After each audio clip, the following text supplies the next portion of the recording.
underrepresented sectors. Kasi under the original formulation in the Constitution, apat lang ang sector actually ang in-identify. Labor, peasant, urban, poor, and youth.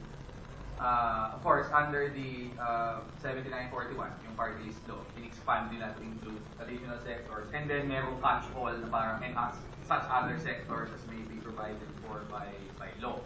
Ang problema lang, mukhang it has actually gone out of control. For example, when you talk about security guards, how is that different from the labor sector? I mean, why, ano yung justification for considering the security guard sector as different from the rest of the labor sector? Or for example, the tricycle driver sector from the rest of the labor sector. May ganun ng meron ng ganung misunderstanding of the concept of marginalized groups to the point na parang marginalized has only come to mean basta meron kaming some common identity, marginalized na kami.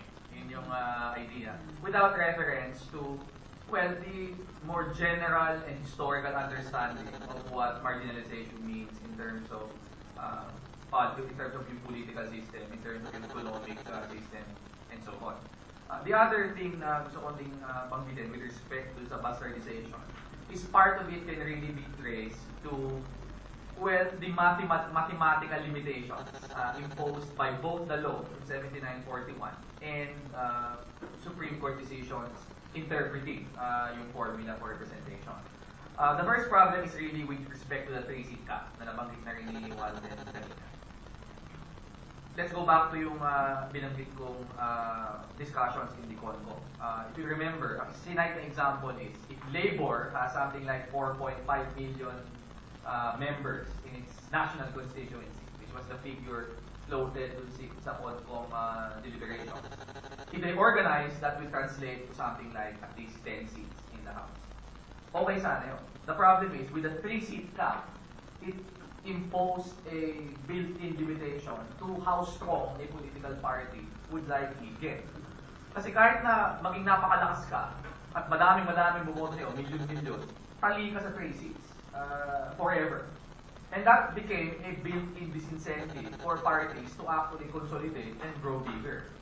Instead, ang naging incentive was for parties to split up para to take advantage of a bigger constituency and to maximize yung 3-seat rule. Ang gagawin mo, instead na isang malakas na malaking partido na may malinaw na constituency, may malinaw na plataforma, this is split up mo yung smaller party list groups na makakasircumvent mo yung 3-seat cap by having different groups. So, ang favorite example dito, Bayan Muna. When Bayan Muna first ran in 2001, they received a really huge percentage of the vote, over 10% ang nakuha nila sa boto. So, going by the formula at that point in time, yung 2%, 2%, 2% na ginagamit ng formula, that should have entitled them to 5 seats. Pero dahil nga may built-in cap, they only got 3. So, in 2004, in the next elections, anong ginawa ng Bayan Muna? Yung tatlong nominee nila originally for Bayan Muna, naghiwalay-hiwalay. Si Saturo Campo, na iwan sa Bayan Muna. Lisa Masa, who was the second nominee, became nominee of Gabriela, and Crispin Beltran, who was the third nominee, became nominee ng Anak Pawis. Which was the tendency na nangyari. Imbes na mag-consolidate, mag-strengthen yung political parties, which was really the intention, partial intention behind yung proportional representation system, opposite ang na-achieve. This was made worse by yung latest Supreme Court decision on the partition, Banat versus Comelec last year. Ito naman, in fairness, good ang intention ng Supreme Court. They wanted to maximize the number of seats na ma-allocate. Okay, kasi 57 na yung seats available for party list. Ang problema, before, because of the 2% threshold, hindi na pupuno yung 57 allocated seats. So, ang ginawa ng Supreme Court, kailangan punuin natin. Pero paano nilang ginawa? Sabi nila, pagkatapos mo mabigyan ng seats yung mga naka 2%, i-distribute mo yung remainder doon sa mga hindi umabot ng 2%. So ngayon, mas hindi ka na umabot doon sa minimum 2% threshold, you can still get a seat. Which is exactly what happened in the 2007 elections after the Supreme Court decision in Banat versus Comelec. Ano ang naging effect on the lay of the land sa party list election? Ang dami na yung nag-proliferate na mga maliliit na grupo. Kaya, In 2007 na lang, tingnan natin yung statistics, 93 parties organizations were accredited by the COMELEC. Ngayon, 187 organizations ang lumabas na sa listahan. Of course, in ng COMELEC, 29 would be disaccredited or not accredited. Pero even if we subtract yung 29 na yun, that's still almost double the number of parties organizations that participated in 2007. And take note, this is the 5th party list election.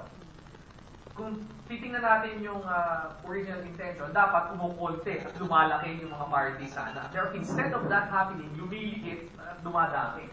Which means, hindi na fulfill talaga yung objective of using the party list system to create strong platform-based political parties.